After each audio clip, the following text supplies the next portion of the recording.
Bonjour à tous. Merci pour votre présence. Donc, c'est un projet qui était présenté à Shanghai il y a quelques mois, il y a 6 mois, qui répond à des enjeux qui vont se poser de plus en plus maintenant dans les grandes villes dans le monde, et qui a été abordé par Hydratrek avec une approche économe en ressources, une approche différente de ce qui se fait habituellement, et qui correspond aussi à notre démarche ingénieur et citoyen. Donc voilà. Donc Claude et Thierry vont vous faire cette présentation. Merci. Merci Caroline. Donc le projet s'est appelé Épiderme, EP eau pluviale et derme comme la peau d'une ville. On a voulu commencer par une image de Shanghai telle qu'elle peut être perçue aujourd'hui avec sa modernité. Nous, on voulait simplement dire qu'on s'était bien intégré, que vous avez sous les yeux la tour qu'on appelle le décapsuleur et ici la tour qu'on appelle le batteur à œufs. Mais cela n'est pas sans conséquences pour la suite. Donc, nous avons remis un rapport d'études en chinois à destination de SITC, qui est la société de training internationale pour la municipalité de Shanghai et qui porte sur un schéma d'assainissement des eaux pluviales de la ville. Alors, un peu de géographie. Shanghai, c'est la pointe est de la Chine.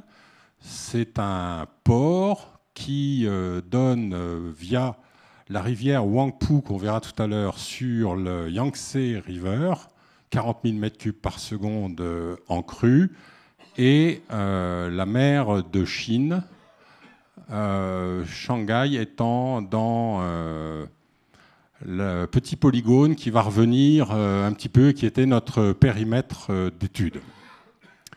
Alors, notre périmètre d'étude faisait 550 km². C'est quoi 550 km²? C'est l'équivalent de la petite couronne. Qu'est-ce qu'on peut voir sur ces images, outre la petite couronne? C'est le fait que la Seine est un mince filet sur ces cartes, alors que la Huangpu River est une rivière qui fait 300 ou 400 mètres de large, ce qui posait quand même des problèmes de franchissement entre sa rive droite, qui est Pudong, qui est le Shanghai très moderne, et Puxi, qui était le vieux Shanghai. Alors, Shanghai est passé en 30 années d'une ville XL à une ville XXL. Donc, dans les années 90, on commence à développer Shanghai, donc on gagne des terrains sur les marécages et les cultures, et Shanghai grandit comme un champignon. Dans les années 2000, on franchit la Huangpu River pour passer sur la rive droite, et va émerger les grands buildings qui aujourd'hui font la front line de Shanghai. D'accord. Ok. En 2005, on voit apparaître les aéroports. En 2009, ils sont presque terminés. Donc il y a un aéroport. L'aéroport international est ici. Voilà. 2012, il n'y a plus beaucoup de verre. Et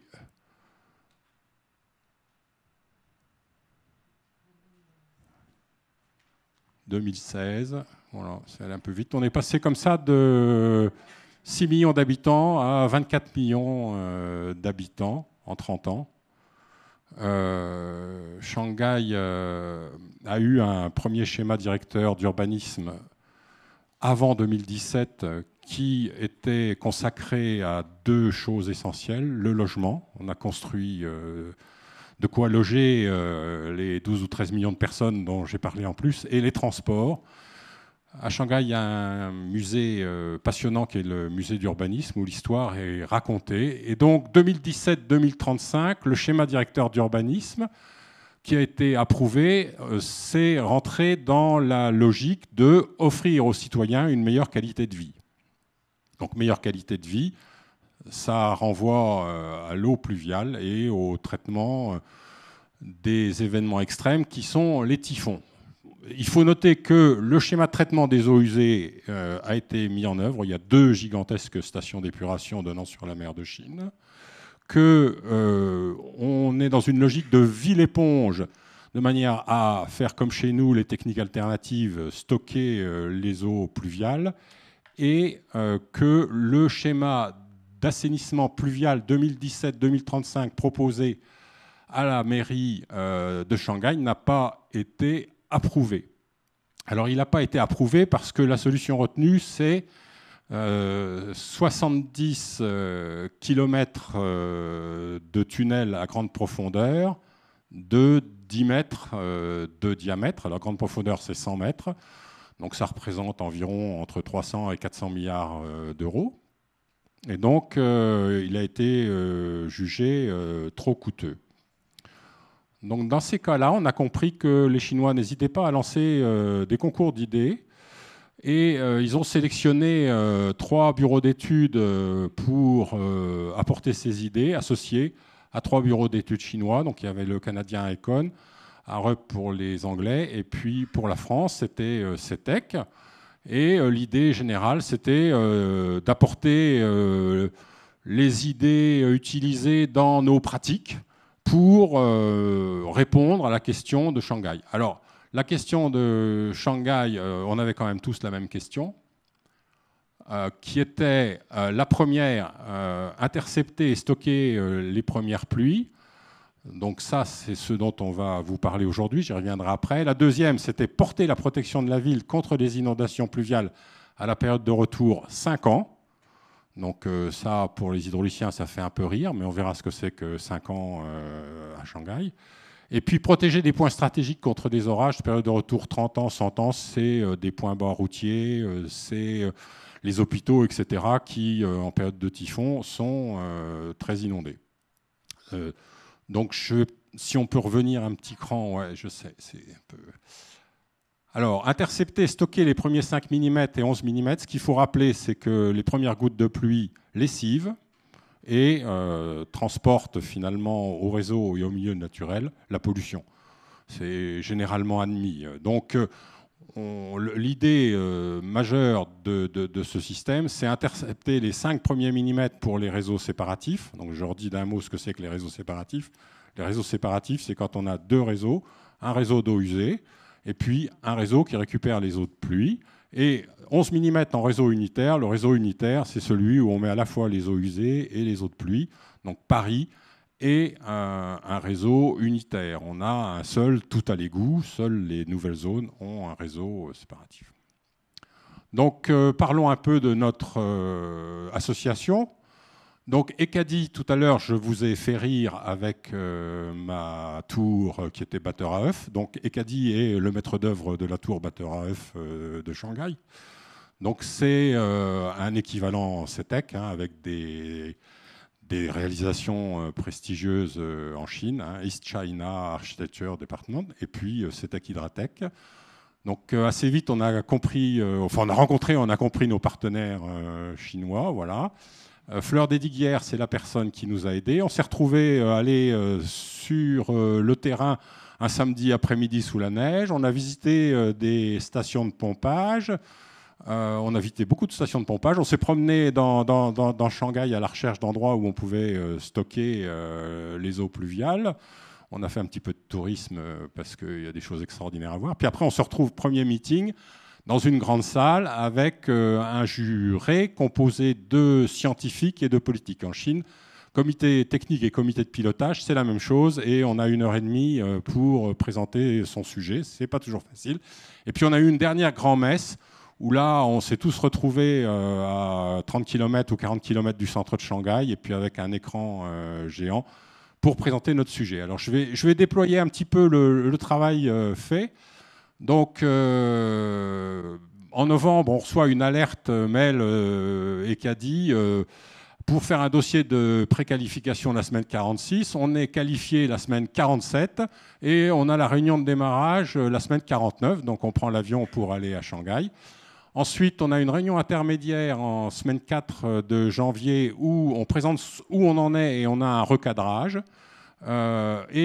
Suit une visite de terrain mi-mars pour aller reconnaître les ouvrages, stations de pompage, etc. Et le final meeting fin avril de manière à restituer le travail. Alors sont mobilisés les équipes de CETEC Hydratec, de Terrasol et de CETEC Énergie Environnement.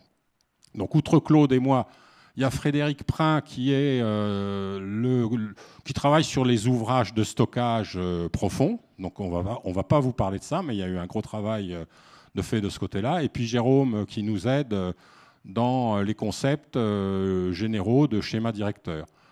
Yang Chen de Terrasol nous aide sur 2 points, la géotechnique et la traduction technique des documents que l'on a récupérés. Parce que très vite, l'obstacle de la langue va se découvrir et émerger comme étant quelque chose d'assez exceptionnel. On a nos jeunes qui travaillent, Ousmane Diallo pour les réseaux, les ouvrages, Stéphane Martins qui se prend la cartographie SIG.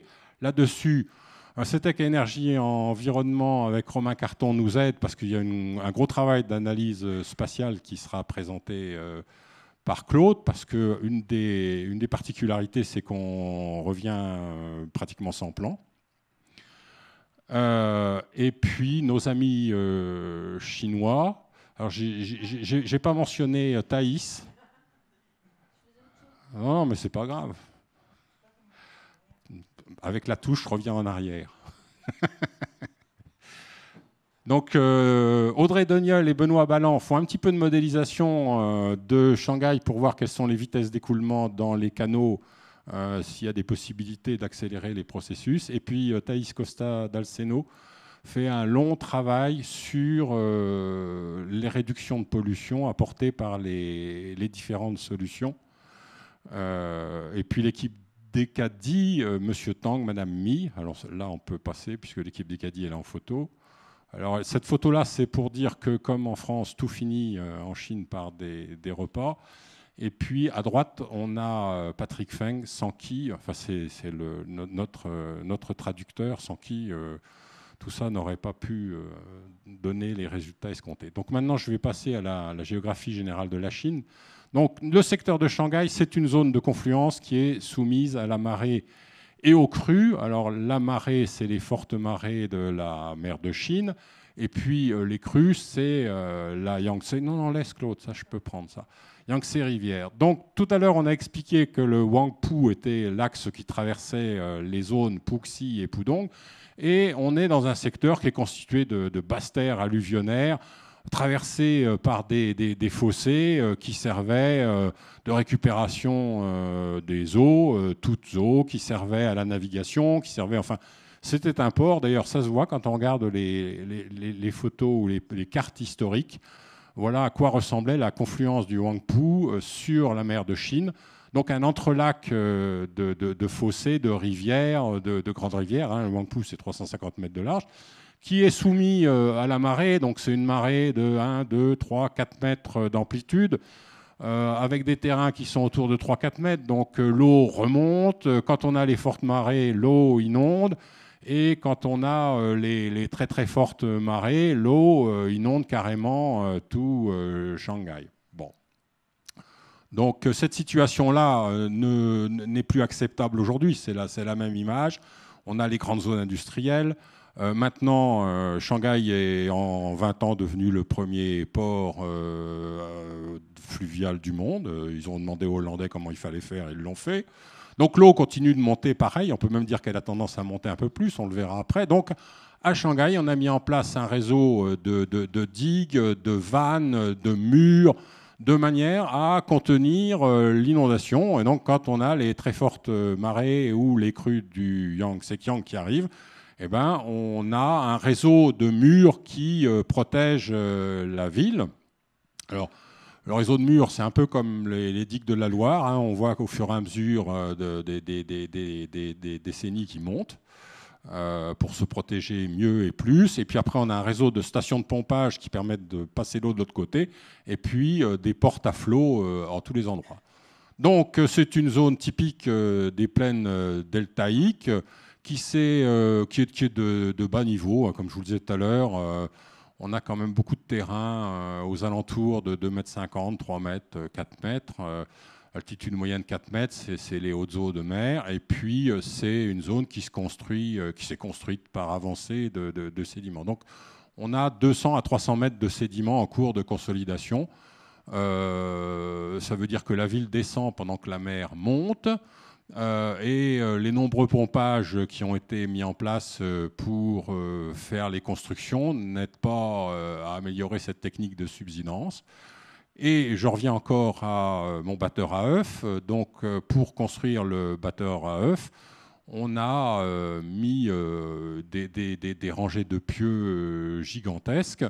Donc, Shanghai est fondé sur pieux, les canaux de Shanghai sont fondés sur pieux, tout est fondé sur pieux. Et pour nous, les hydrauliciens, c'est une catastrophe puisque les tuyaux de moyenne profondeur butent sans cesse sur des pieux.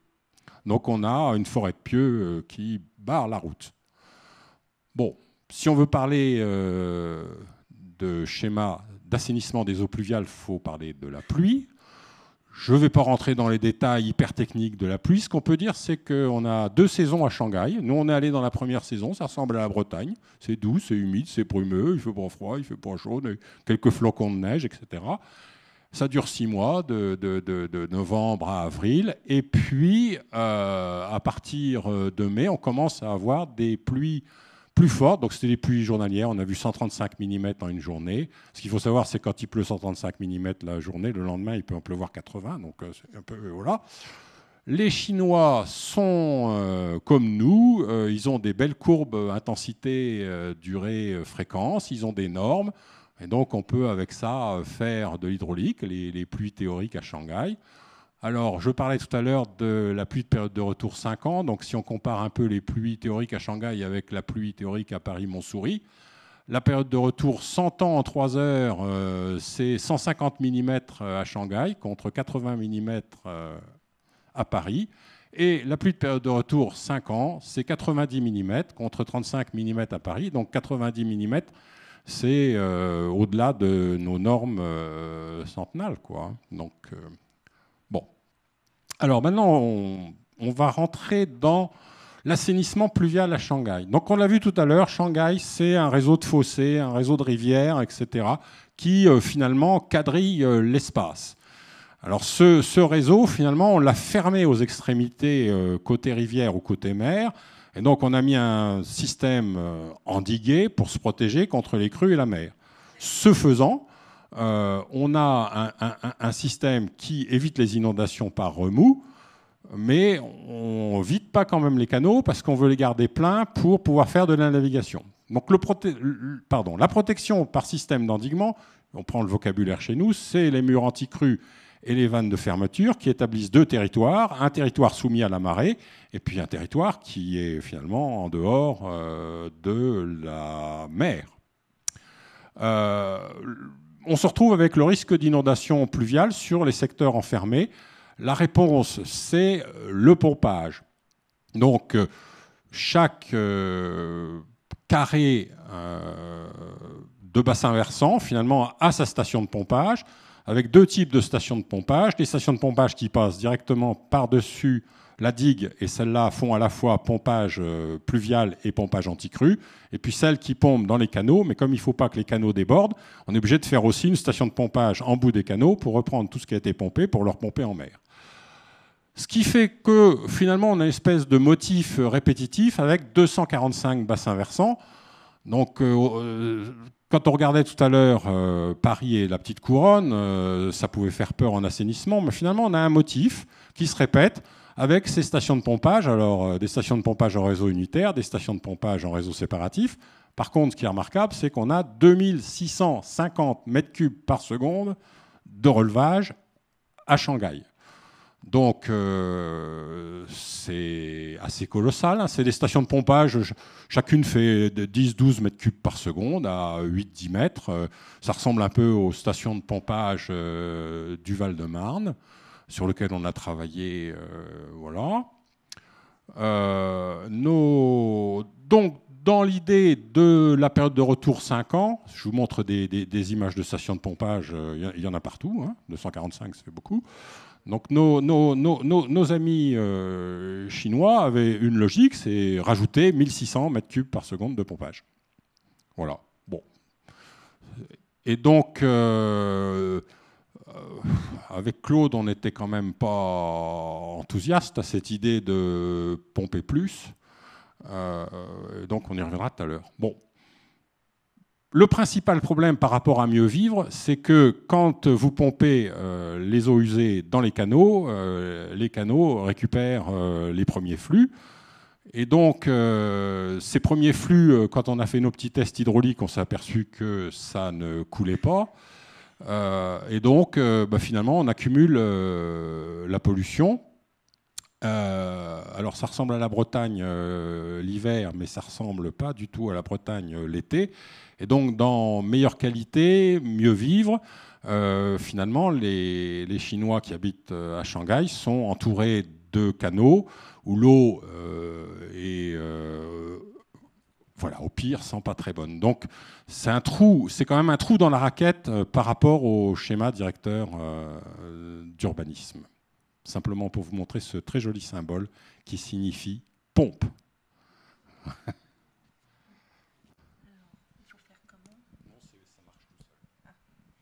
Bon, alors, tu pourrais faire ça parce que j'ai peur aussi que le minutage soit un peu raté. Donc finalement, moi je vais reprendre le fil du récit de l'étude. Donc effectivement, à la réunion intermédiaire, ça a été l'occasion pour nous de commencer à montrer les réflexions qu'on avait. Et il est apparu très vite que les techniciens de la ville n'avaient qu'un objectif, c'était faire des tunnels qui apparaissaient comme la seule solution efficace. Mais manque de chance, l'État ne voulait pas investir les montants afférents.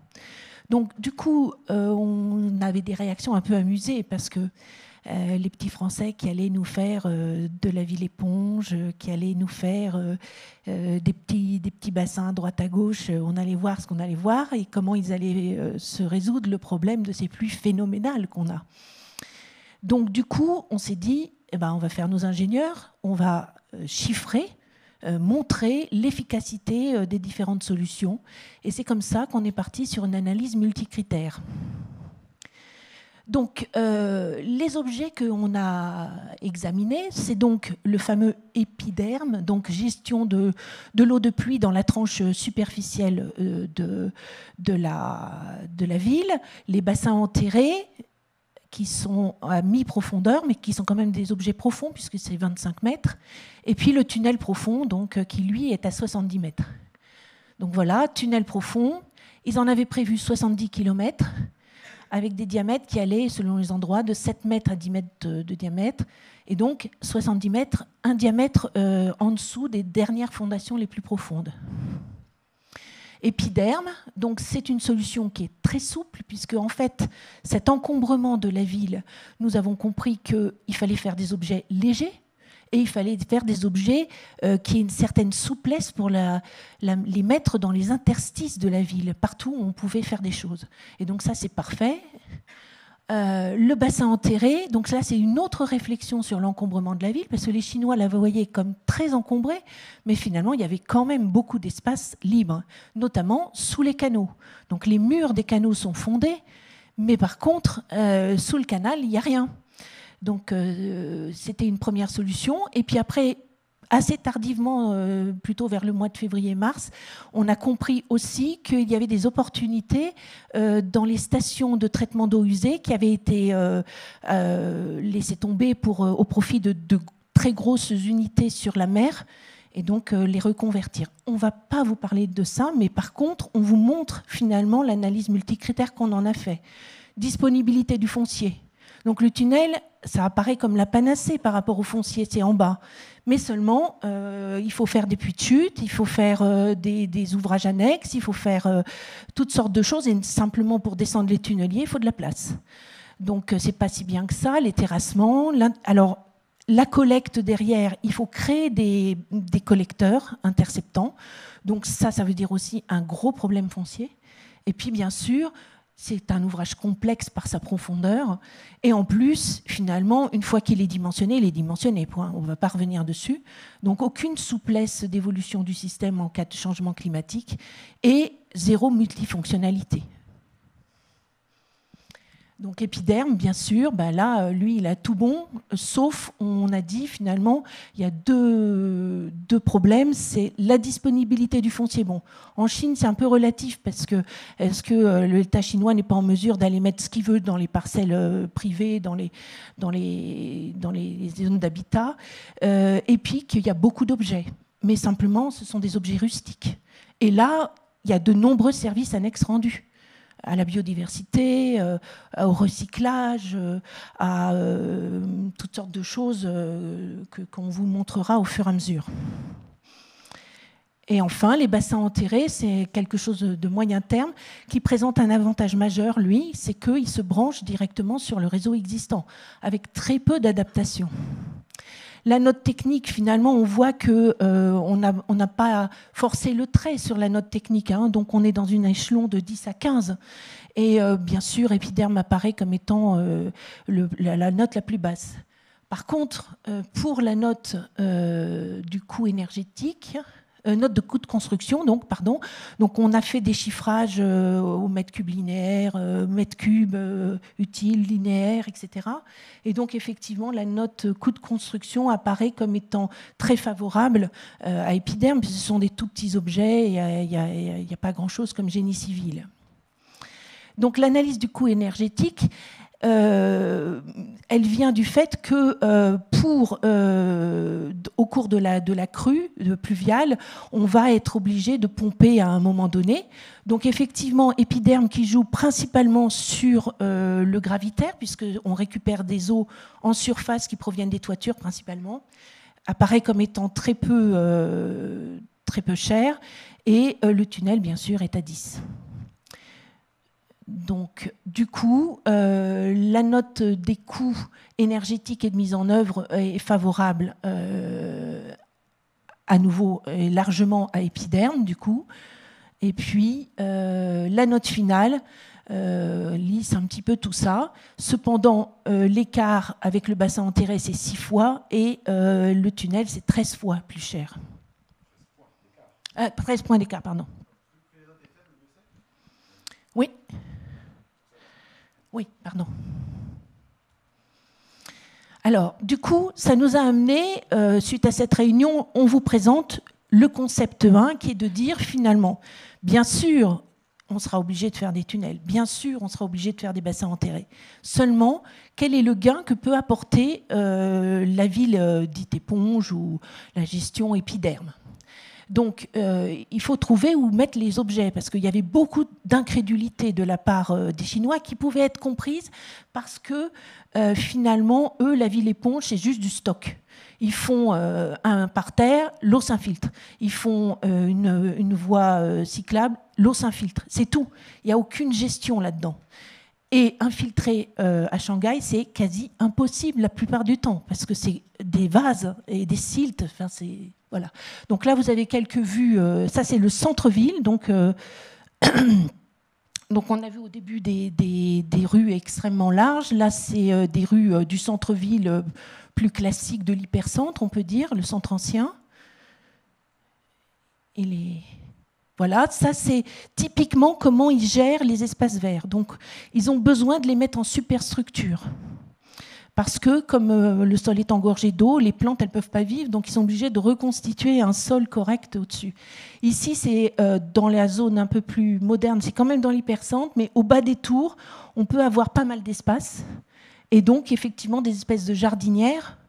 Là, ici, c'était un des rares exemples de nous qu'on a vu. Ça, c'est l'habitat d'urgence du centre-ville historique, avec ce qu'ils appellent les lilongs, qui sont des anciens quartiers qui sont un petit peu contrôlés. Il y a une espèce de concierge, etc. Et donc, vous voyez comment c'est exigu, imperméabilisé. Donc, aussi, il y a du mobilier urbain. Donc, le mobilier urbain est utilisé à des fins ornementales. On met des pots de fleurs dessus, dans des containers qu'on va changer régulièrement. C'est tout. C'est juste pour faire des fleurs. Mais il y a quand même des possibilités quand on regarde avec le regard haut tous ces édicules, on voit qu'il y a des possibilités partout en fait. Donc on a travaillé à chercher des objets adaptés à Shanghai. Je me souviens plus la suite. Qu'est-ce que j'ai... C'est bien ? Ah oui.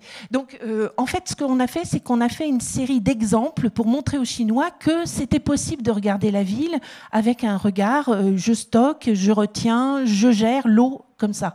Donc là, ce sont des vues d'artistes qu'on a fait faire, des objets. Donc, par exemple, dans une résidence fermée, donc mettre au bas des pieds d'immeubles des objets qui vont toujours être avec un aspect gestion. Ce n'est pas juste un bac.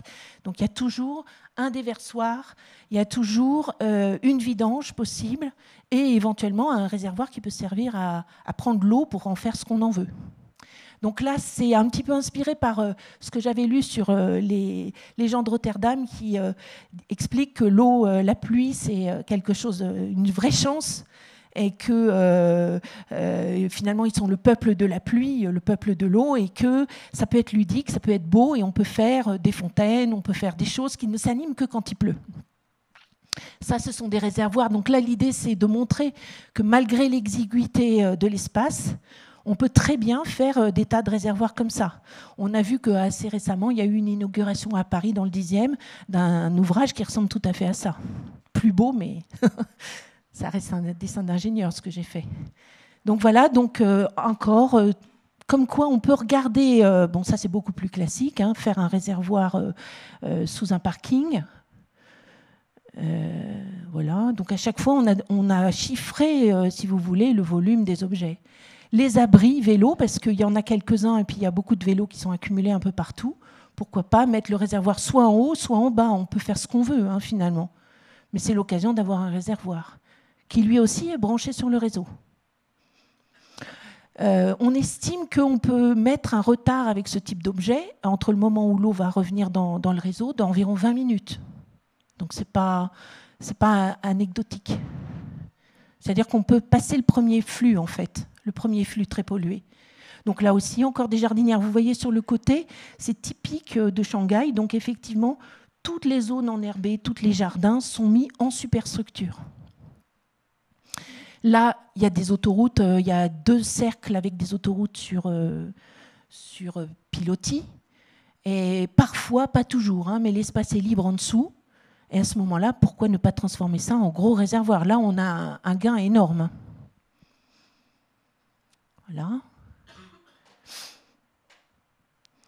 Donc ensuite, ces objets qu'on avait imaginés, maintenant qu'on leur avait montré que c'était faisable, il fallait regarder par l'analyse spatiale où est-ce qu'on pouvait les mettre dans la ville.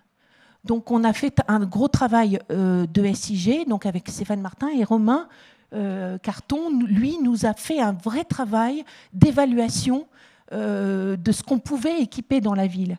Vous voyez le motif de cette ville. Donc en fait, les bassins versants font en moyenne 2, et quelques kilomètres carrés sur Puxi, donc l'est de la ville, et sur l'ouest moderne, c'est 260 kilomètres carrés. Mais c'est quand même des kilomètres carrés, donc il faut voir les objets qu'on manipule. Et vous voyez la monotonie du motif urbain.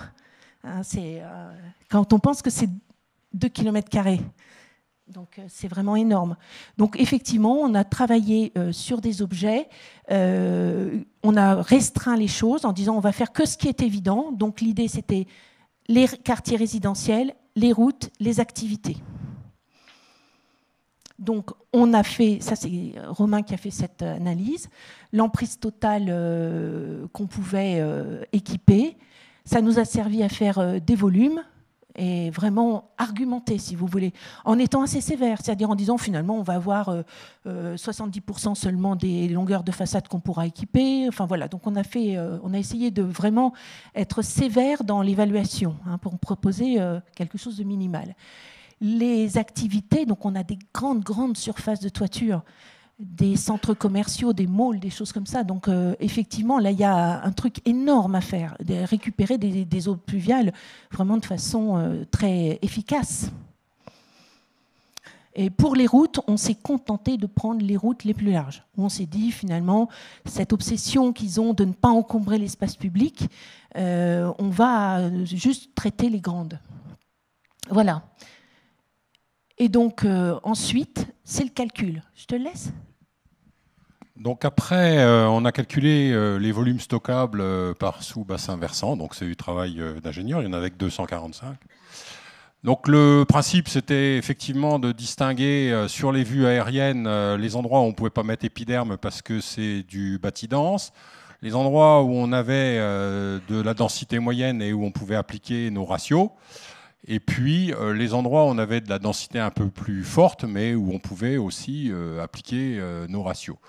Donc avec ça, on avait assez facilement de quoi alimenter une feuille de calcul pour alors les routes larges, voilà. Ouais. Une feuille de calcul pour calculer finalement le volume stockable dans la tranche supérieure de la ville. On va prendre un autre exemple parce que ça donne quand même une idée justement de ce fameux motif. Voilà, là c'est une zone de Pudong où il y a des zones industrielles gigantesques avec des toitures remarquable, donc même travail, élimination du dense, conservation du moyennement dense, et puis déploiement sur le dense où on peut mettre en pied d'immeubles les fameuses boîtes qu'on a montrées tout à l'heure, et puis sur les activités, les surfaces sur lesquelles on envisageait de récupérer les autres toitures, sachant que récupérer les autres toitures, ça ouvre la dimension de la réutilisation pour nettoyer. Et encore une feuille de calcul. Donc je vais vous épargner toutes les feuilles de calcul. Une fois qu'on a fait ça, on a découvert qu'épiderme, ça marchait super bien. Donc on est revenu à la réalité en se disant si on va voir nos collègues chinois en leur disant que ça marche super bien, ils vont nous rire encore plus au nez. Donc on est devenu vraiment réaliste, on est descendu d'un cran. Et on a imaginé seulement, alors je dis seulement, c'est peut-être déjà trop, mais récupérer les toitures quand on avait de la place en dessous pour mettre des boîtes, c'était petit 1, et puis mettre de manière assez systématique des nous dans les immeubles basse densité, vraiment, où il y avait de la place. Et puis sur les toitures des activités, on n'a pris que 50% des toitures dans des boîtes qui pourraient ressembler à ça, de manière à ne pas exagérer, et puis à tenir compte quand même des entrées, des sorties de camions, etc. Pour les routes, on a pris 0,7 m3 par mètre linéaire de routes larges, sachant que les routes larges, on a pris des 2 fois 3 voies, ça fait des 6 voies. Vraiment, on en a vu qu'on pouvait quand même assez facilement mettre du stockage, quitte à mettre des FI 1000, des FI 1200, enfin dessous. Enfin bon, les possibilités sont là.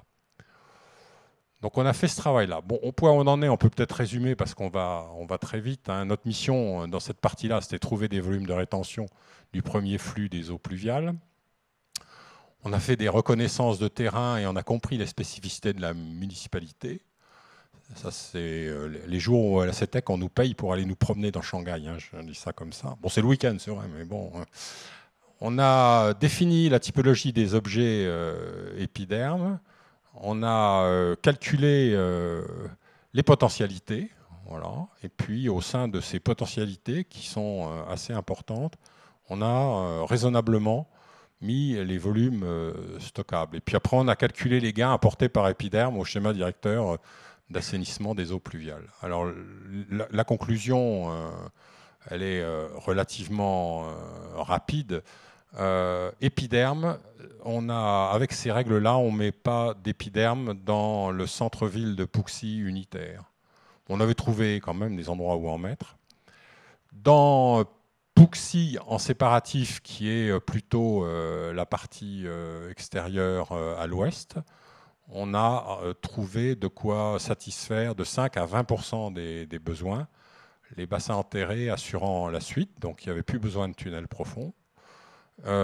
Et sur Pudong, qui est nouveau, conçu en séparatif, etc., on a mis jusqu'à 40% du volume de stockage dans épiderme, sachant que Le reste était mis dans des bassins enterrés sous les canaux. Non, c'est pas grave parce que j'ai fini. Et ce qui faisait que là, c'était zéro tunnel. Donc on a quand même, avec ça, et puis le travail sur les bassins enterrés qui mériterait une approche, on a quand même divisé la facture du schéma directeur d'assainissement des eaux Shanghai par 2. C'est pour ça qu'on c'est pour ça qu'on a été payé.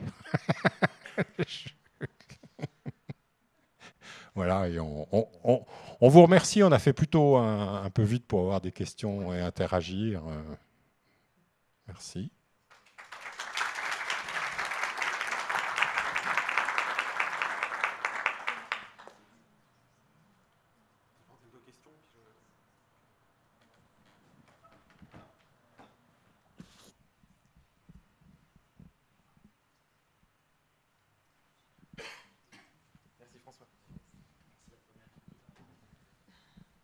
Non, moi je voulais juste revenir, commencer par le début finalement. Comment vous êtes inscrit à cet appel à idées? C'est-à-dire, quelle idée vous est venue pour que vous inscriviez à cet appel à idées? Alors, c'est très simple. On n'a pas fait grand-chose, c'est Felipe Starling qui a tout fait. Je veux dire par là que Felipe Starling, dans sa carrière précédente, avait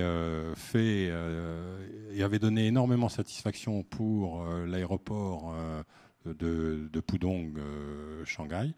Et donc le STIC, International Trend Company, connaissait Felipe Starling. Ils ont regardé où il travaillait à la CETEC, ils ont regardé ce qu'était capable de faire la CETEC, ils ont dit bon, c'est bon, on leur demande de répondre à ce concours rémunéré. Et après, on a gagné. Et du coup, c'est vous qui avez trouvé le bureau d'études chinois? Il vous a été proposé? Non, c'est des mariages, c'est des mariages arrangés. Nous, on a perdu le concours pour aller jusqu'au bout, parce que tu vas poser cette question-là. En fait, le bureau d'études qui a gagné le concours, c'est celui qui était avec le bureau de l'eau de la ville de Shanghai, dont le premier schéma avait été retoqué. Je ne sais pas, nous on ne sait pas plus que ça ce qui a été choisi. Mais ce que je veux dire, c'est que chacun était marié avec un bureau d'études chinois et pas n'importe quel bureau d'études chinois.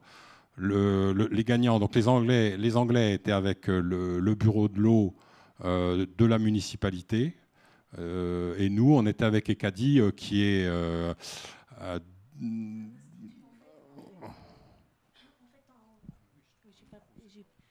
en fait, en Chine, il y a 5 grands instituts d'architecture. Donc celui-là, c'était celui de la zone. Donc c'est énorme, bien sûr, vous imaginez bien. Et donc, ce sont les gens qui construisent, enfin qui font la construction. Mais ce sont toujours des structures mi-privées, mi-publiques. Et par contre, les 2 autres, ils étaient avec des bureaux techniques de la ville. Donc il y avait le bureau de la construction et le bureau de l'eau.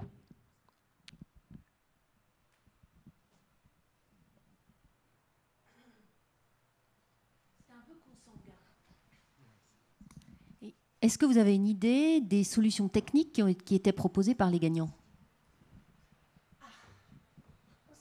Pas du tout.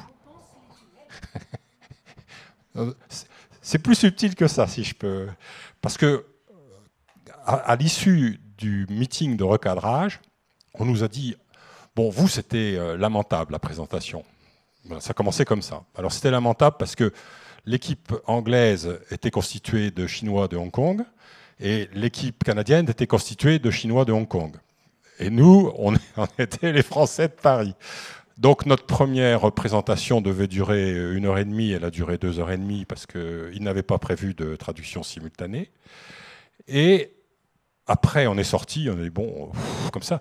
Il dit par contre, les idées des bassins sous les canaux, les trucs comme ça c'est vraiment bien.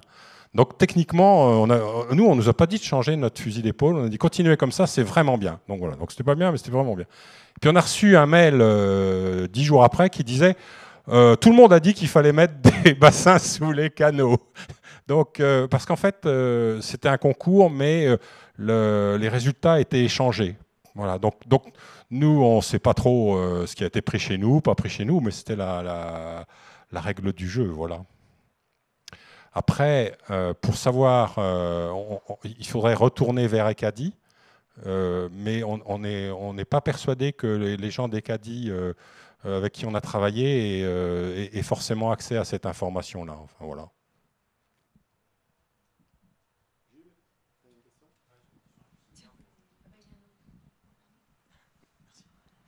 C'était un peu pareil sur les technologies qui avaient été choisies finalement, les choix. Et sur quel, du coup, ça m'est venu une autre, sur quels finalement critères ont été choisis du coup les gagnants? Qu'est-ce qui les a démarqués finalement? Vraiment l'appartenance au fait qu'ils étaient de bureau d'études de la ville? Ou... Mais nous, on a zéro idée de ça. On a fait le final meeting, on est sorti, on est allé au restaurant. On n'a pas repris l'avion parce qu'il nous restait 1 ou 2 musées à visiter. On l'a repris le dimanche soir, mais à part ça, non, on ne sait pas. Pas d'autre communication. Non, alors, non, mais la question qui est posée, qui n'est pas celle-là, c'est quelles sont les difficultés de connaissances avec la Chine, parce qu'on pourrait balayer comme ça. Donc, la première des choses, la première montagne, c'est le chinois. Le chinois, c'est une vie. Je pense. Et je vais raconter l'anecdote. Voilà, notre dernier traducteur, parce qu'au début, on était parti avec un mot qui s'appelait skin. On a traduit en épiderme pour revenir à cette logique un peu française, au pluvial derme. Mais notre premier mot, c'était skin. Donc, skin, et puis on explique ce que c'est. Et puis, Patrick, donc notre second traducteur, se met à rire. Alors, on dit pourquoi tu ris? Parce que jusqu'à présent, ça a été traduit par le mot coq. Et donc, sur la ville éponge, nous, on mettait une coque. Et je trouve que nos interlocuteurs chinois ont été gentils parce qu'ils nous ont laissé poursuivre notre idée.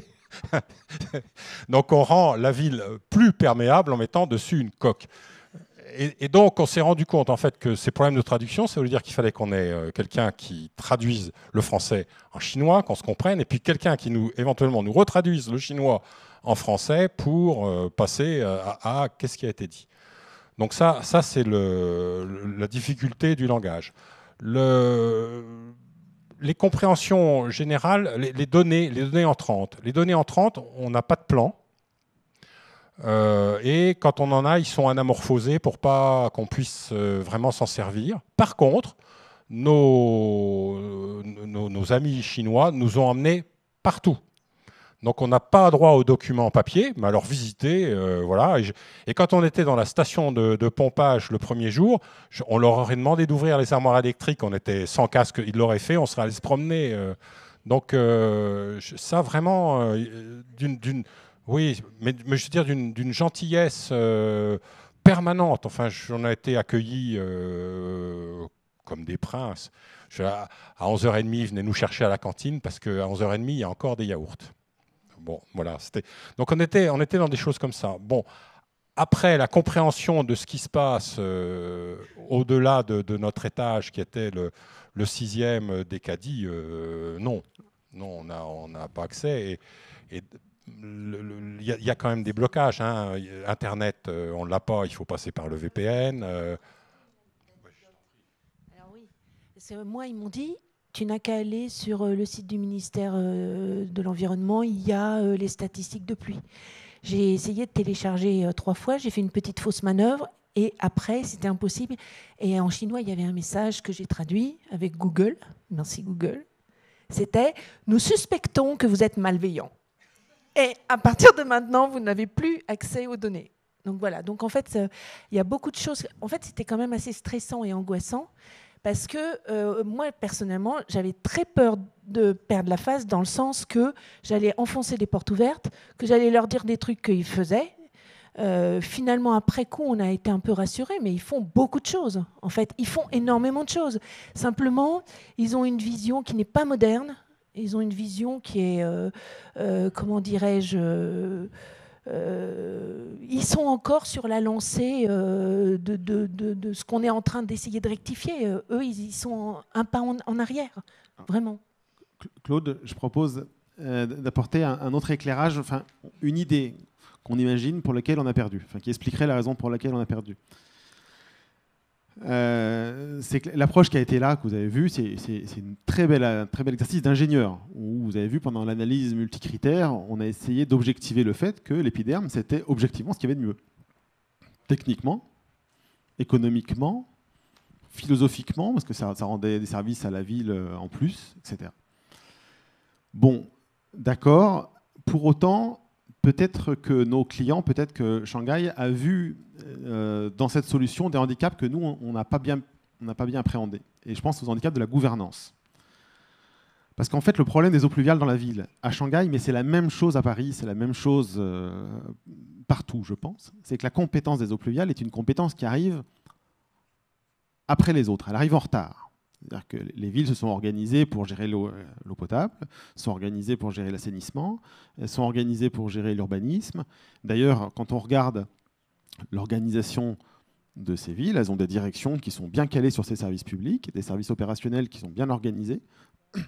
Et l'eau pluviale, on demande à tout le monde de s'en occuper maintenant, mais on ne sait pas trop où la mettre.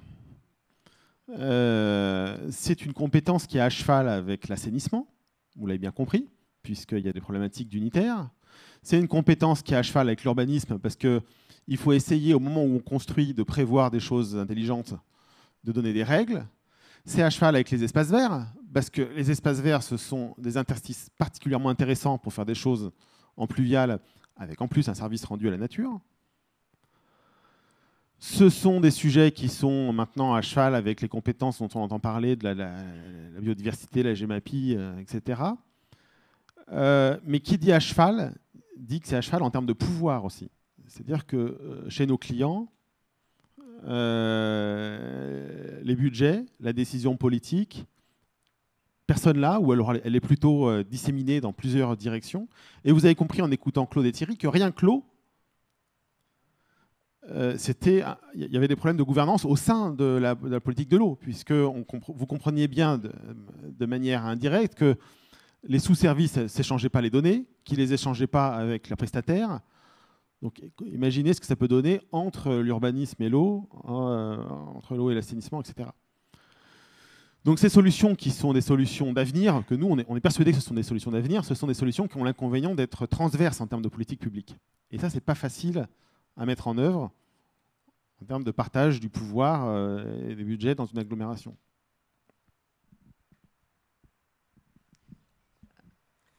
Oui, pour rebondir sur ce que tu dis, est-ce que vous avez déjà identifié d'autres sites, que ce soit en France ou dans le monde, où vous pourriez reproduire ce type d'études et aboutir à quelque chose de concret, à une réalisation ?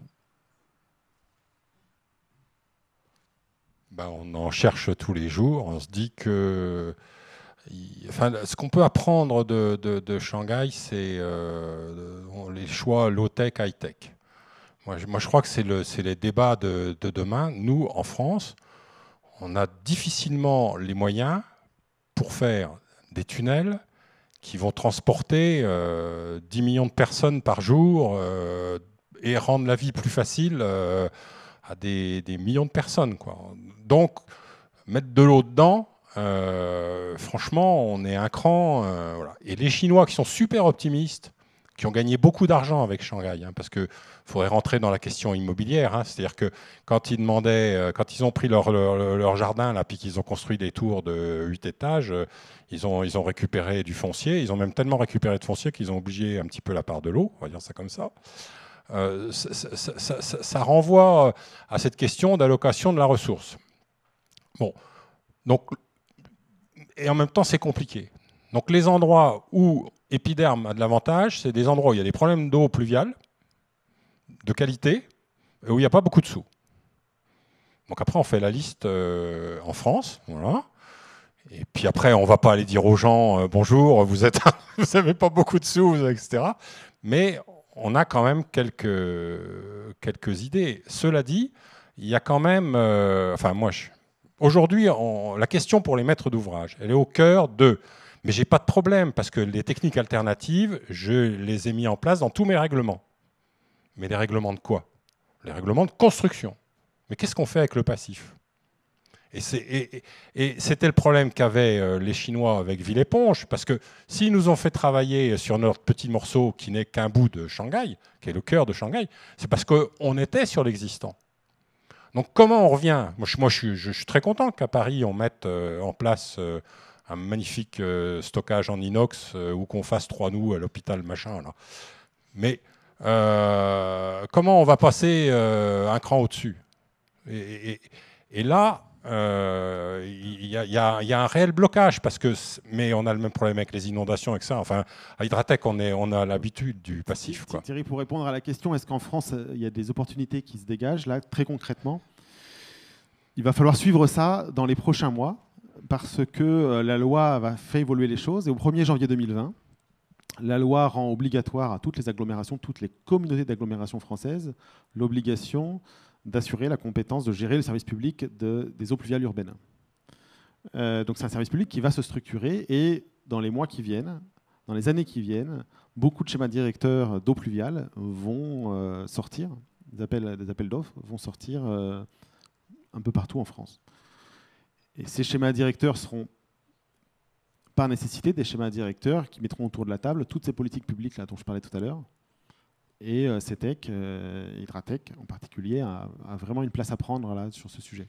Oui, c'est-à-dire qu'en fait, les schémas directeurs mettent toutes ces choses. On a vu, même les Chinois nous ont dit on veut du vert, on veut du bio, on veut de la qualité de vie, on veut. Alors, ils ont des images où on montre des jeunes couples avec enfants qui gambadent au bord de la Huangpu, etc. Donc, tout le monde a cette notion que par le schéma directeur, on doit faire quelque chose. Mais là où on se heurte, je pense, c'est que...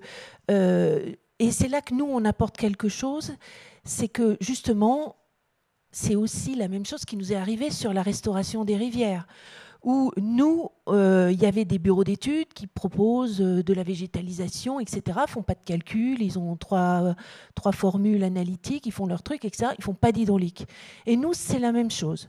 Pour tous ces petits objets, il faut qu'on se prenne la main pour montrer l'avantage hydraulique des choses.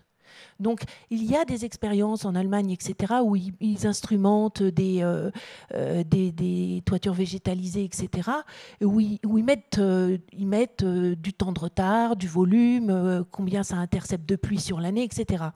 Donc, il faut que nous, on enfonce ce coin-là, parce que c'est là qu'on valorise les choses, comme pour la réhabilitation des rivières.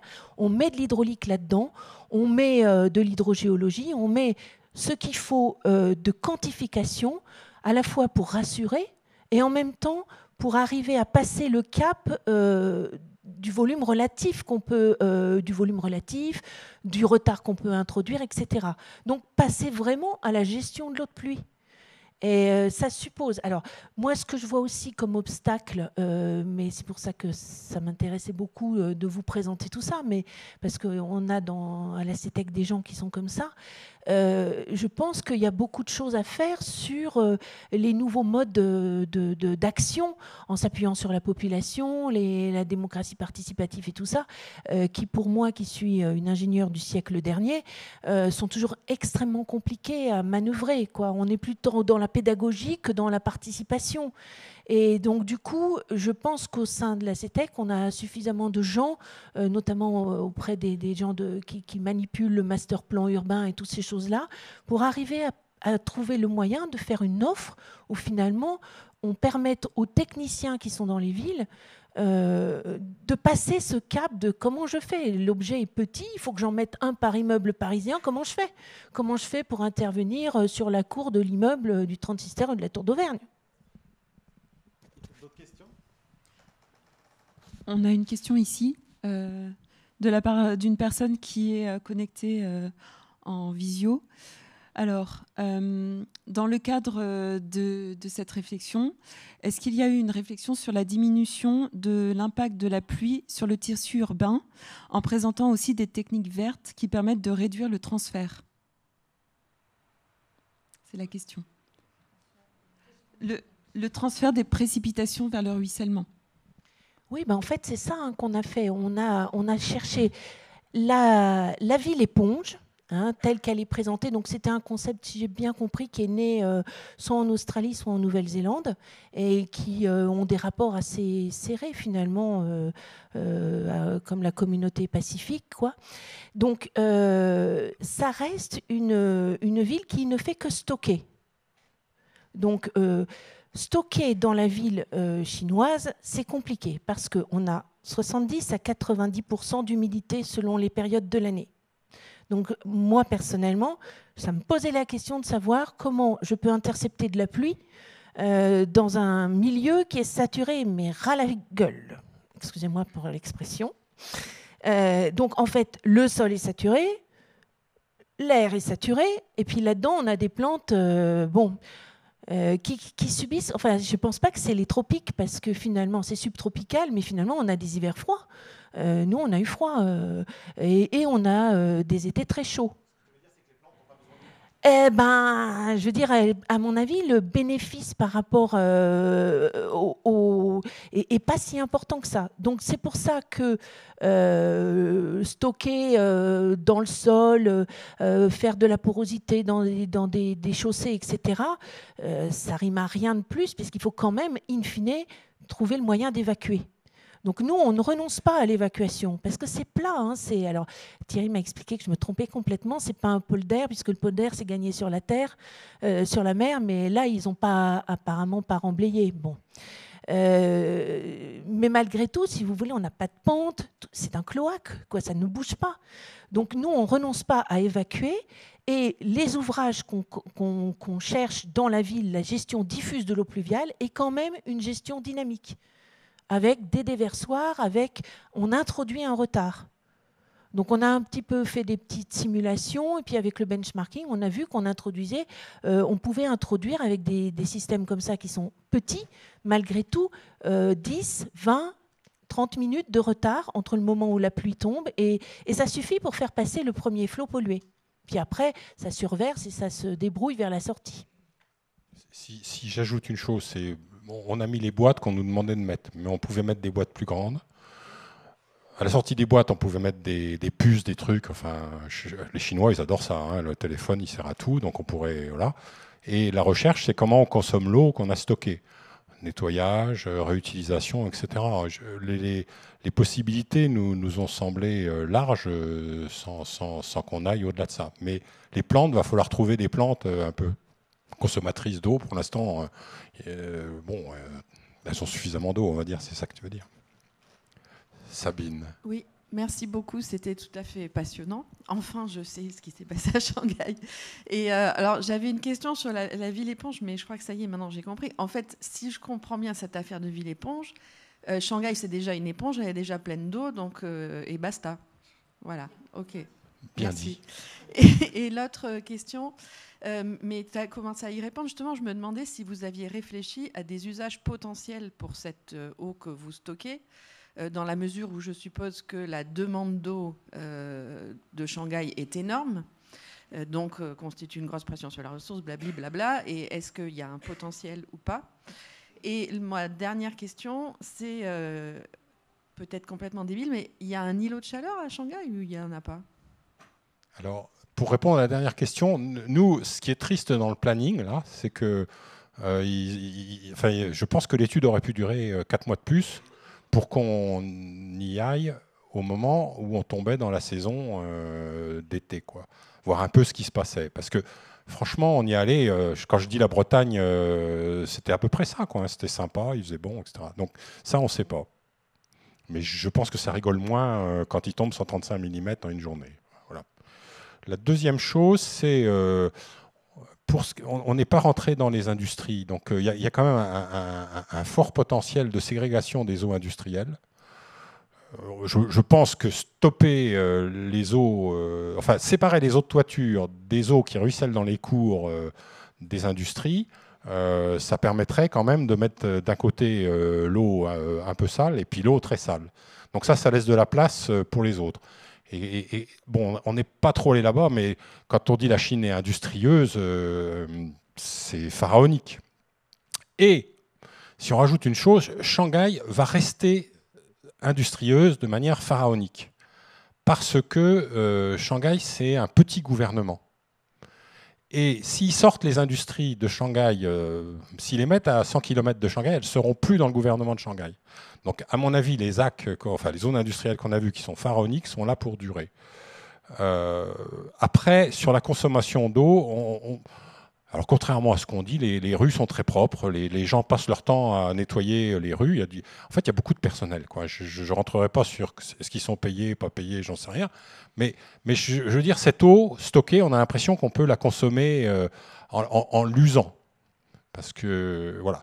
Et puis l'aspect pédagogique, moi je rejoins là-dessus, parce que faire des boîtes pour voir comment elles se remplissent, comment elles se vidangent, etc., on est quand même, c'était une opportunité, ça nous semblait une opportunité de relier finalement les habitants à leurs eaux pluviales.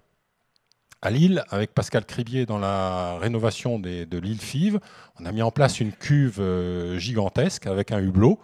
Quand il pleut, on récupère l'eau sur les toitures et la cuve se remplit. Après, on utilise la cuve pour mettre de l'eau dans les jardins, etc. Mais ce que je veux dire, c'est que le cycle de l'eau, il pleut, je mets dans un tunnel. Franchement, il n'y avait pas besoin d'un ingénieur pour trouver ça, quoi. Juste un élément de réponse sur les îlots de chaleur. L'évapotranspiration du végétal pour lutter contre les îlots de chaleur en ville, c'est forcément une bonne idée. Cela dit, à Shanghai, si on comprend bien, il n'y a pas besoin d'apport d'eau supplémentaire pour permettre l'évapotranspiration du végétal. L'eau, il y en a un peu tout le temps et un peu partout. Donc, par contre, sur d'autres territoires, et notamment en France, effectivement, on y réfléchit pas mal. Non, mais la question que je me posais, c'est justement du fait de cette très forte présence d'eau, est-ce que ça contrebalance l'effet métropolitain d'îlots de chaleur? Ouais, je ne saurais pas dire. Je n'ai pas passé un été à Shanghai. Exercice pour la prochaine fois.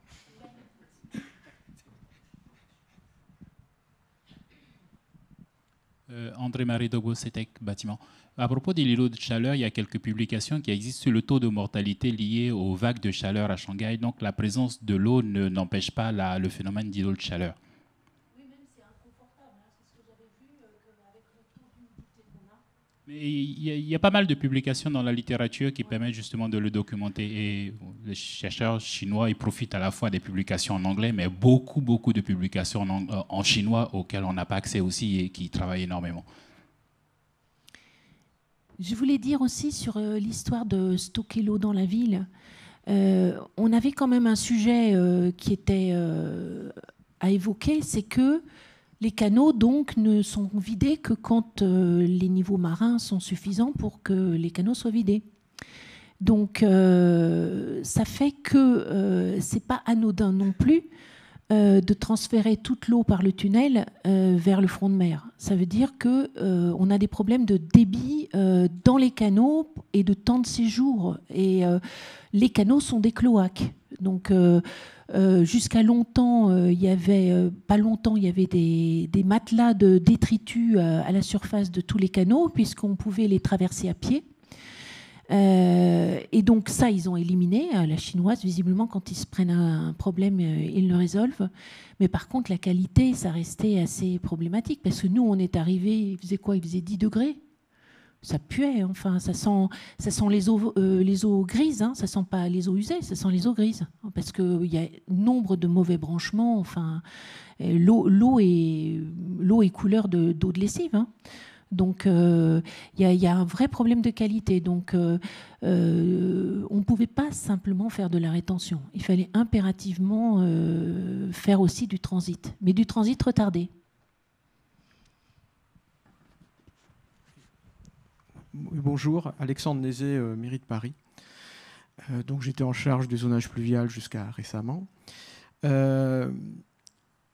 Est-ce que, effectivement, vous avez dit qu'il était difficile d'infiltrer à Shanghai parce que le sol était déjà très saturé en eau? Est-ce que vous aviez des données sur la profondeur de la nappe? Et surtout, est-ce qu'il y avait eu des expérimentations déjà d'infiltration des eaux de pluie concentrées? Parce que souvent, c'est ce qu'on se dit a priori. Hein, il y a beaucoup d'idées reçues, malheureusement, qui circulent encore sur la gestion des eaux pluviales. Singapour, qui s'était interdit l'infiltration pendant des années, c'est à peu près la même configuration. Singapour, alors je ne sais pas pour le climat, je crois que c'est peut-être un petit peu plus chaud, mais c'est très au bord de la mer, avec des nappes maritimes qui ne sont pas très profondes. Finalement, ils s'y sont mis à l'infiltration. Pareil aussi pour l'évapotranspiration. Hein, jusqu'à récemment, quand on parlait d'évapotranspiration, on ne rentrait même pas ça dans le modèle. On considérait que quand on faisait un jardin de pluie, tout s'infiltrait.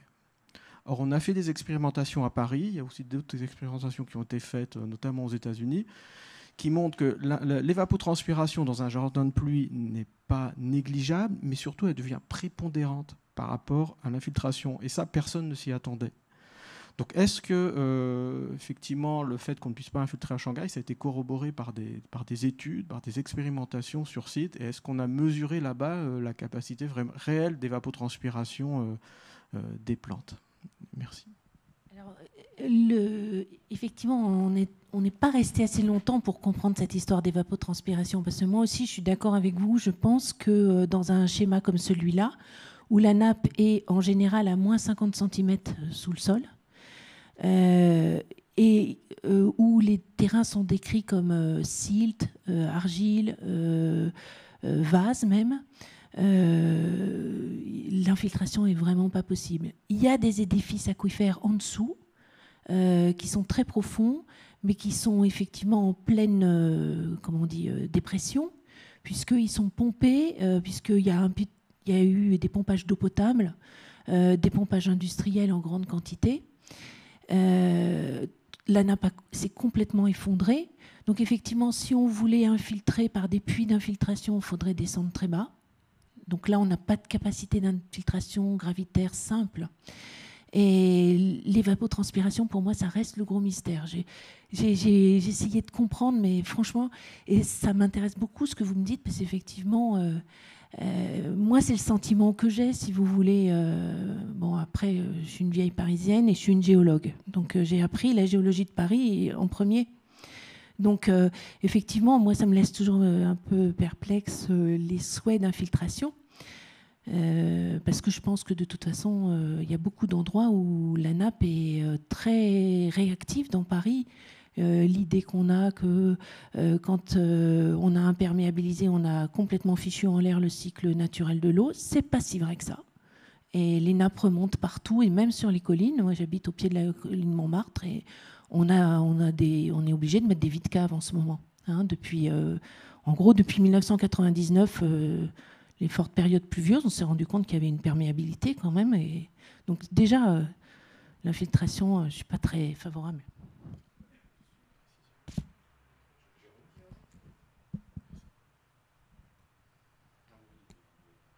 Oui, il faut faire attention aussi. C'est pas parce qu'on imperméabilise un sol qu'on le protège de la montée de la nappe. À Paris, on a constaté des phénomènes contraires, notamment quand on a refait la place de la République. On a complètement imperméabilisé la place. Résultat, la nappe est montée de 2,50 m, ce qui a inondé des parties du métro qui n'étaient pas assez profondes pour qu'elles aient été étanchées quand le métro avait été construit. Du coup, vous voyez encore aujourd'hui sur le métro République des endroits, des grosses infiltrations d'eau parce qu'on a imperméabilisé. Alors, on a enlevé des arbres aussi qui pompaient.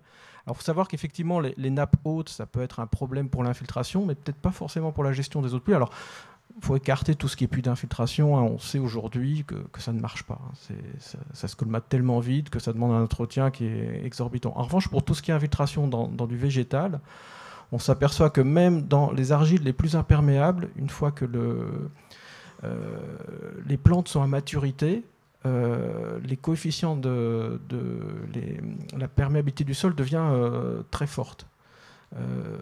Le complexe radiculaire rend les argiles perméables. À tel point que nous, effectivement, quand on dimensionne une noue en France, on le dimensionne avec l'essai-Porchet qui est normé, sur lequel il est écrit noir sur blanc qu'il ne faut pas que le sol soit végétalisé pour mesurer l'imperméabilité. Résultat, on arrive à des phénomènes assez étonnants et pourtant assez agréables. Quand ils ont construit des noues à Douai pour infiltrer les eaux, pour des pluies, ils les ont dimensionnés pour des pluies 5 ans, avec quelquefois un trop-plein vers le réseau. En 1999, je crois, ou 2004, ils ont eu une pluie centenale. Les noues n'ont pas débordé. C'est juste qu'il y avait un peu de boue au fond Elles étaient plantées, effectivement. C'était des noues végétalisées. Et surtout, les 20% de l'agglomération douaisienne qui était équipée de ces noues étaient les 20% de la ville qui n'avaient pas été inondés. Les 80 autres pourcents s'étaient retrouvés sous 20 cm d'eau minimum. Donc là aussi, il faut faire très attention effectivement pour les systèmes de nappe haute. On sait que par exemple aujourd'hui, que quand on plante des arbres, on fait baisser la nappe. Mécaniquement, hein. Moi j'apprends à mes étudiants un cas d'école, c'est une personne qui achète une villa avec un grand jardin et il y a une allée de peupliers sur cette villa. Bah, les peupliers n'aiment pas ça, ils les coupent. Résultat, 2 mois après, la cave est inondée. Voilà. Oui, parce que là, on parle de 2 choses en fait. Parce que je pense effectivement, les peupliers, effectivement, c'est réputé. Hein, que c'est des pompes à eau, hein, n'est-ce pas, pour faire leur croissance. Donc il y a des phases de croissance où ils pompent beaucoup, et puis après, quand ils sont un peu plus vieux, ça symptotise, quoi. Mais par contre, c'est un petit peu ça qui me laisse perplexe, c'est quelle est la part qui est due au pouvoir de succion des racines, finalement, parce qu'il y a effectivement une grande force pour tirer l'eau du sol dans les végétaux, de la part vraiment de l'évaporation. Et de ce fait-là, effectivement, à Shanghai, où on est à 70% d'humidité quand il ne fait pas humide, est-ce que ça ne bloque pas l'évaporation? C'est ça que je me demande. En tout cas, ce qu'on peut dire, c'est qu'il y a des essais qui sont faits. On retournerait presque dans ce que dit Jérôme, parce qu'il y a des espaces verts, il y avait des endroits où on avait des plantes végétaux qu'on a vus qui étaient destinés à ça. Simplement, nous, ce qu'on n'a jamais su, c'est si les gens des eaux pluviales parlaient aux gens des espaces verts et parlaient au service de la navigation, puisqu'il y en a qui tiennent le niveau, il y en a qui tiennent les jardins et il y en a qui tiennent l'eau pluviale, quoi. Ça, on n'a pas traversé ce miroir.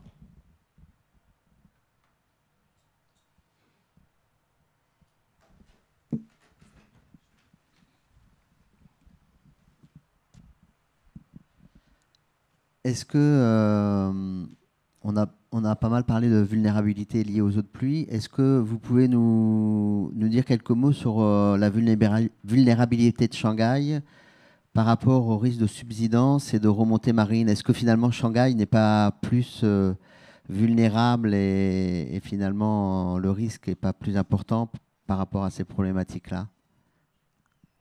Merci Benoît. On recommence pour 1 heure. Non, mais c'est un peu compliqué. Le Shanghai est au cœur d'une problématique, si on résume, hein, c'est une ville XXL. On n'a pas d'expérience sur les villes XXL, hein, elles sont en train de se construire.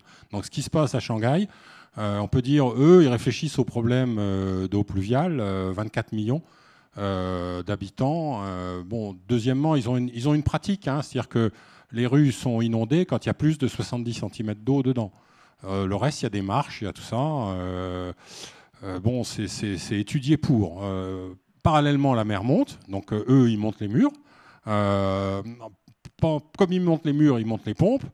Et ça descend. On voit bien que on est dans la métrologie. Les Chinois peuvent aller vers des problèmes de plus en plus importants, mais si ça descend de 50 cm, il faut monter tout de suite les murs, et la mer monte de 50. Bon, enfin, tu vois, avec cette logique que si je ferme les exutoires, parce que le problème de ces systèmes à deux côtés, c'est plus la mer va monter et plus le territoire va descendre, plus on va fermer les exutoires longtemps.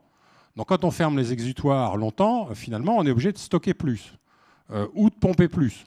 Donc on est un peu dans une course. Ce qu'on ne sait pas aujourd'hui, c'est la dérivée de la course. Je ne sais pas. Peut-être que Shanghai peut dire la semaine prochaine, il y a 24 millions d'habitants, puis c'est fini. La Chine a ce pouvoir-là. Hein. Il y a 3 millions d'habitants à Shanghai qui n'ont pas le droit d'être à Shanghai, hein, qui viennent des provinces. Ils ont un parcours provisoire. On peut les renvoyer, etc. Donc des réponses, il y en a. Il y a simplement...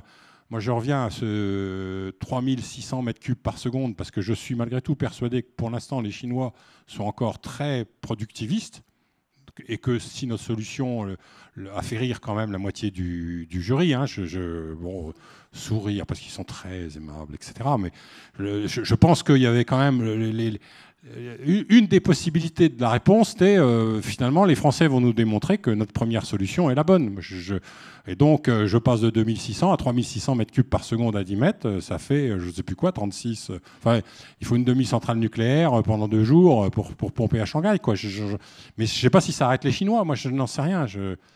Mais en tout cas, les gradients, c'est un des endroits où il faudra surveiller les gradients. Parce que hier, j'étais avec des gens qui me parlaient de Hanoï. Hanoï, ils attendent 35 millions d'habitants à Hanoï. Et je lui dis, mais alors les tours, elles font combien? Il me dit, non, il n'y a pas de tours, on s'étale. Et quand il pleut, il y a de la boue partout. Ok, bon, ces villes XXL, moi, je pense qu'on ne sait pas trop comment les penser aujourd'hui. Parce qu'il n'y a pas d'expérience. En fait, pour répondre crûment à ta question, moi je pense que non, il n'y a pas de priorité sur l'un des sujets ou l'autre. La subsidence actuelle, qu'ils disent avoir enrayée, est de 4 mm par an. C'est à peu près la même chose que ce qui se passe à Rotterdam, c'est à peu près la même chose que ce qui se passe à Amsterdam. Et ils ont eu des phases de subsidence à 1,20 m, etc. Donc la subsidence, elle est naturelle, parce que les sédiments ont moins de 30 000 ans. Donc ils chassent l'eau, c'est tout, hein. Ils s'enfoncent parce qu'ils sont en train de se consolider. Et elle est liée au fait qu'ils ont surchargé et qu'ils ont pompé. Il y a d'autres sujets liés au changement climatique qui sont aussi importants. Donc j'ai fini par comprendre qu'ils étaient obligés de déplacer de plus en plus haut les prises d'eau superficielles, puisque pour ne plus pomper les nappes, ils ont pompé dans la Huangpu. Donc dans la Huangpu, c'est en train d'être terminé parce que le coin salé remonte de plus en plus loin à cause du rehaussement de la mer, et ils sont en train de préparer un truc sur la Yangtze River. Donc si tu veux, je pense qu'ils ont des problèmes multiples et tous à la même hauteur. Et c'est lié sans doute au gigantisme. Mais finalement, le lieu est gigantesque en lui-même, puisque tu as des pluies, mais voilà, c'est tout. C'est des pluies phénoménales. Moi, je voudrais peut-être revenir à qu'est-ce qu'on peut faire de tout ça pour que CETEC puisse continuer à contribuer finalement à notre échelle et avec nos capacités à résoudre les problèmes de demain, en France et hors de France. Donc je suis quand même très positivement impressionnée par le fait que des solutions qu'on a trouvées en France parce qu'on n'a pas toute la place, parce qu'on a peut-être une densité de population qui est escalée, etc. Il y a quand même certaines idées qui ont été utiles. Elles ont été utiles au moins dans la discussion. Après, qui sommes-nous pour dire on va influencer la stratégie de la ville de Shanghai? C'était à peu près cousu de fil blanc que ça n'allait pas passer au premier coup, quoi. Enfin, j'imagine. Et donc, moi, avec une petite expérience de la Chine, je pense que vous avez semé une petite graine et votre idée, elle va faire son chemin. Et derrière, un jour, on reviendra peut-être vous trouver ou on ira chercher quelqu'un d'autre, mais cette idée, elle fera son chemin. Mais on ne peut pas effectivement prioriser les grands enjeux climatiques de Shanghai à leur place. Ils connaissent le problème beaucoup mieux que nous et c'est bien comme ça. En revanche, vu qu'on a été encouragé par cette première expérience, parce que vous avez apporté quelque chose et je crois savoir que vous avez aussi appris des choses, donc vous avez probablement aussi accentué votre expertise, accentué la largeur des solutions ou des idées. Mon encouragement et ma question, c'est comment est-ce qu'on se prépare encore mieux maintenant après cette expérience à la prochaine ou aux prochaines expériences, notamment sur le sujet de la concertation. Parce que vous avez touché du doigt encore plus que d'habitude le fait que on peut faire les ingénieurs, mais en fait on voit vite nos limites. Et quelque part, il faut aider à coordonner les services de l'État ou de la ville. Il faut peut-être faire du multimétier, oui. Vous parliez d'évapotranspiration, enfin d'un certain nombre de choses, mais il faut aussi faire du multiservice, enfin de la gouvernance, quoi. Donc dans le groupe, on a un certain nombre de sociétés qui réfléchissent à tout ça. Je pense à Orga avec les sujets d'urbanisation, je pense à Énergie Environnement avec les sujets de concertation sur les politiques de déchets, etc. voilà, je voulais juste j'ai envie de dire, émoustiller un peu votre envie pour l'avenir, pour essayer de fédérer toutes ces compétences pour se préparer mieux pour le prochain coup. Parce que nous, finalement, on est un apporteur de briques, mais on ne va pas faire tout l'édifice.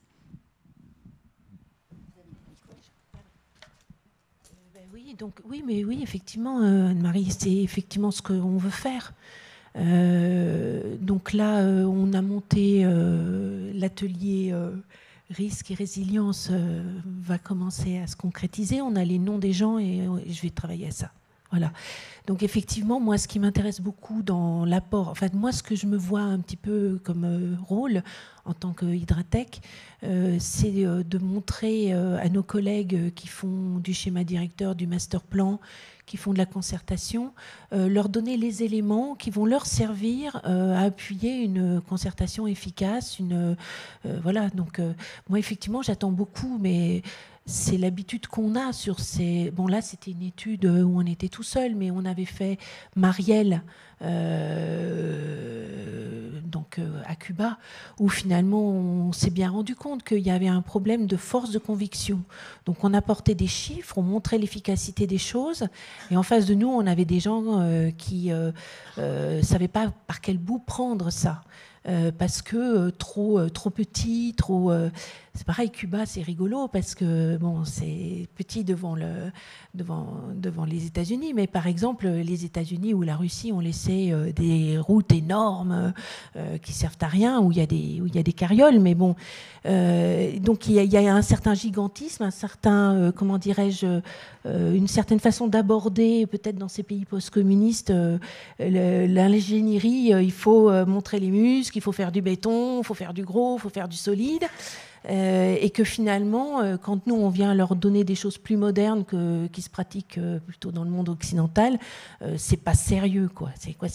On nous traite presque d'artistes, quoi. Donc c'est pour ça qu'on renforce, nous, cet aspect quantitatif, mais qu'on a besoin, effectivement, de passer le cap de comment on convainc les gens que c'est faisable et surtout que il faut le systématiser. Parce que, Monsieur Nézet, quand on avait parlé ensemble, quand je vous avais interrogé, finalement, vous m'aviez bien dit que finalement, le problème, c'est que la mutation des terrains dans Paris, les occasions d'induire ce type de... Bon, le problème de la réhabilitation, de la reprise d'un tissu ancien avec les nouvelles règles. Donc, il y a quelque chose où les techniciens que nous sommes sont coincés. Donc il faut arriver, et c'est comme ça que nous, on aimerait réfléchir là-dessus, pour effectivement profiter de ce savoir-faire dans les concertations, la conduite des concertations de Cité-Corga, par exemple, sur des sujets sensibles, savoir un petit peu comment on arrive... voilà.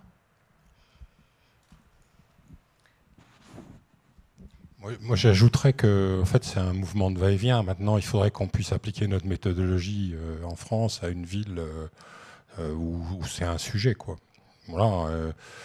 Et puis l'autre chose, c'est qu'on est quand même souvent dans un monde qui devient un peu violent par la parole, quoi. Et moi, je pense quand même qu'avant de parler fort et haut, les chercheurs, les ingénieurs et puis les politiques, on peut regarder ce qu'on peut faire. Parce que nous, on ne vous a pas dit Shanghai, on le fait tout avec épiderme. Simplement, on a dit il y a des endroits où on ne peut pas le faire, il y a des endroits où on peut le faire, etc. Et je pense que maintenant, il faut faire la part de l'eau. De toutes sortes. On n'a pas dit qu'il ne fallait pas faire de tunnels. On dit simplement, comme c'est cher, il faut faire des bons tunnels. Et ça, je pense que c'est une réflexion où les projets économiques doivent maintenant regarder des solutions dont on rigolait. Voilà, c'est ça, dont on rigolait il y a encore 5 ans. Des farfelus, quoi. Donc c'est pour ça qu'on a voulu frapper fort avec Shanghai. Pof, d'être des farfelus. Oui, on l'a fait qu'à Shanghai. En tout cas, merci beaucoup, parce que je pense qu'il y a beaucoup de gens dans la salle qui ont trouvé leur compte avec les informations et le débat que vous avez apporté. Donc je vais laisser Caroline conclure. Sauf s'il y a encore des questions, peut-être.